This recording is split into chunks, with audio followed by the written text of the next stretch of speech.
Welcome to Missing the Mark, where we look for meaning in strange places. I'm Christopher. Today I'm going to talk about the game of telephone as a metaphor for the oral tradition of sacred scripture. Christian scripture, that is. And actually, I'm going to start off with an interesting quote from the afterword by Bishop Barron to this book, The Case for Jesus by Brant Peter, which is a really good book and I highly recommend, and I'm going to talk about at another time. It's about the history of scripture from a very historical perspective. It's a really, really good book. Very well written, very easy to read. Highly recommend it. And again, I'll talk about this later. But here, there's a short afterword from Bishop Barron. And in it, he recounts a conversation he had with Dr. Peter something like a decade ago. And so I'm just going to quote this little bit, because there's this idea that the early Christian, passing on what it was that Jesus said and so on, was like a game of telephone. That's the game where you have a bunch of people and each one whispers into the next one's ear.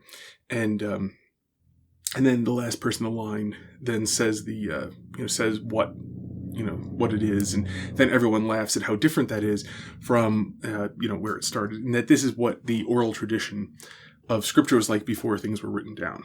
Now, there are lots and lots of problems with this analogy, one of which being that there's extremely good evidence that at least several of the Gospels were written down, probably dictated, but written down, Matthew probably wrote it, but anyway, by the people who witnessed it themselves and others straight from eyewitness testimony. But that's really not very important to the moment, because I want to talk about the game of telephone and why it's such a terrible, terrible analogy for anything whatsoever. And I'm going to use what Bishop Barron said about it just sort of as a kickoff. An observation I made to Dr. Peter in the car that day was that the telephone game works precisely because it is a trivial parlor game and absolutely no one involved cares one whit about the content of the message that he is communicating. As a counterexample, I would propose the manner in which the news of the Kennedy assassination spread from person to all corners of the world. To be sure, small distortions and exaggerations occurred along the way, but did anyone anywhere miss the message that the President of the United States, John Kennedy, was shot to death in Dallas on November 22nd, 1963? The reason that this information got through with remarkable accuracy to absolutely everyone is, first, that it was intrinsically important, and second, that all those involved in the chain of communication cared deeply about it. He goes, I'll read one more sentence. I humbly suggest that the transmission of the good news concerning the life, teaching, and death and resurrection of Jesus had far more in common with the spreading of the message of JFK's assassination than with the game of telephone. Now, that's all true, but Bishop Barron doesn't go nearly far enough. One of the curious things, if you've ever played the game of telephone, is that people know what the game is about. See, not only do they not care about preserving the message accurately because it doesn't matter in the slightest to them, they know that the game is only fun if people screw up. So, one of the things I've observed is people will intentionally change things in the game of telephone. It's really, really common because they know that if you don't change things, it's not very much fun. I've seen games of telephone, actually, where it went through and nobody changed very much and it came out pretty much like a slight wording difference from the original, meaning the same words, meaning the same thing. And, everyone's like, oh, well, that was kind of a dud. Because the game's no fun if the message gets through accurately. And people know this. They know that they are playing a game. To use the way that people play this game to have fun for how people act about things that are important is insane. Completely and utterly insane. It's to act like you don't know how human beings actually behave. Take, all sorts of other games. There are lots of games. Ones I don't actually like, but a lot of people do, where within the rules, there are ways in which you harm your opponent's chance of winning directly rather than simply by bettering your own position. You do things that mean that they can't take, they have to move back on the board, or they can't take stuff, or they can't claim resources, or something like this. And perfectly nice people who are very helpful and willing to sacrifice of themselves to help others in real life, will play these things against each other because there isn't very much of a game if you don't in most of the games constructed like this. When people understand the point of a game and how it's played and how the game can be played to have fun and how it can be played to not have fun, they play it to have fun. Telephone is radically and utterly unrelated to relaying something that is unimportant. Now, I would go, rather several steps further than Bishop Barron, who's clearly using understatement. This is not, he's not putting forward the strongest case he possibly can here. Intentionally, it's pretty clear. But if you are passing on what you believe, putting this in a slightly agnostic way, if you are passing on what you believe to be the words of God himself when he walked on the earth, you're going to take some trouble to get it right. You're going to take a lot of trouble to get it right, because this matters, because nothing else matters nearly as much as this. You're not going to be sloppy with the words God himself spoke while he was on the earth. It's just a radically different sort of thing, because there's nothing that matters as much. You're going to take a lot of trouble and a lot of care to get this right. And here's another thing, and where the game of telephone is really, really terrible as an analogy for anything but the game of telephone. And that is, the game of telephone has rules that specifically make it hard to transmit things well. What do people do, normally, when they can't hear the other person very clearly? They say, what did you say? They don't just, figure whatever I heard, I'll kind of go with the closest thing. If they're not sure what they heard, they ask. When it matters, they make damn sure they got it right by asking, like, did you just say that?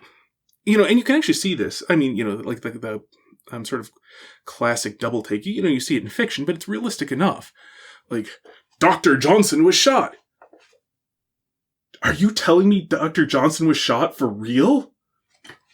That is, even when the communication was clear, people will still double check when it actually matters. Just out of an abundance of caution, because when it matters, you really want to be absolutely certain that there's no possible way you got anything wrong. Telephone specifically prohibits this. You are not allowed to say, I didn't hear you clearly. Say that again. Also in telephone, you're required to whisper. Curious fact, and this is it's slightly nerdy, but it's very much on point. Whispering significantly reduces the number of phonemes that you can use. Phonemes are the basic sounds that words are made out of.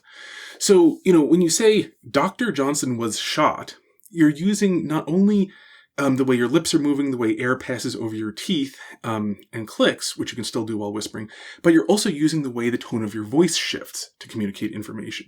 When you do, Dr. Johnson was shot, there's far less information in that whispering, which is why it's much easier to misunderstand a whisper, and why the game of telephone requires that you whisper. I mean, just try it. Try playing the game of telephone where people speak clearly and enunciate out loud. Where they say this at a normal talking voice so that people, 5 or 6 down in the chain can hear them. And this gets to another issue with the game of telephone. The game of telephone is very carefully constructed so that only one person can hear the other person under particularly bad circumstances for hearing them without the ability to confirm. In real life, when somebody who is a witness to something is telling their story, lots of people hear them tell it. The witnesses don't speak to just one other person and no one else and say, nope, I told him, you've got to get my story from him now. And then when he speaks to one other person, he says, nope, I passed it on once, not going to tell it again. That's not how communication works. The witness tells lots of people. Then when these people relate things, they tell it in a context where other people who heard the witness can say, no, you're getting that wrong. So the game of telephone, if you look at it, is rather specifically designed to mangle the communication. It inhibits all the things that people actually do to make sure communication went well. And then it is played by people who know, on top of this, that, even if you're not, even with all of these rules trying to get it wrong, you have to actually basically be really sloppy. You have to whisper as fast as you can. You have to, intentionally mangle things. I mean, I've seen people clear, they whisper a little bit loudly. You can hear, you're like, that's not what I said. It's not close to what I said. And you can find people who will, for fun, just completely turn it into something else because they know that's what the game of telephone is. And I've seen it actually work backwards, like where then each person says like, okay, now what did you hear? And then each person says what they heard. And then you'll get somebody who said like hot dogs and potato. You get somebody who says like, I heard hot dogs and potatoes. I heard pass the mustard. And it's like, oh, how did you get that wrong? It's like, yeah, I cheated. I've seen that exact thing where, if you actually work it out and ask all the people, because I've seen that happen where they're like a camp counselor, dredging back in my memory like 30 years here, but like, where the camp counselor then like did that to find out like how did it change, and you kind of catch people cheating that way, which you don't normally do in telephone. But again, even with all the things going against it in telephone, it usually relies on people either being very intentionally sloppy or outright cheating to actually produce that sort of incredibly mangled result. So, when you put it all together, the game of telephone is an analogy for nothing past the game of telephone. And if you actually play a bunch of games of telephone, you will find out even the game of telephone does not always work to achieve the mangling of the result that is the purpose of the game of telephone. And so if you ever see anybody using the game of telephone to illustrate anything whatsoever about real life, and I'm willing to give a slight pass to the camp counselors who will say, and this is why you shouldn't believe rumors. It's not why you shouldn't believe rumors. Unless you catch the person cheating. Even there, it's still not particularly good as an example. They get a slight pass, I think, because they're like trying to make intelligible a more complex point to people who are like, 8 or 9 or 10 or something. Outside of that very narrow thing where, frankly, I still don't think they're doing a good job, but, maybe it's acceptable because they're trying to make a complex point to really young people with no experience. So they're giving them some experience to have as a reference. Yeah. But outside of that, if you're talking amongst adults, anybody who uses the game of telephone to be an analogy or to illustrate of anything whatsoever other than the game of telephone, or possibly constructing something in order to produce the desired results, they're either lying to you or an idiot. Because it's not very hard to see that the game of telephone is nothing but a game that tells you nothing about real life other than what happens when people play this game. So, until next time, may you hit everything you aim at,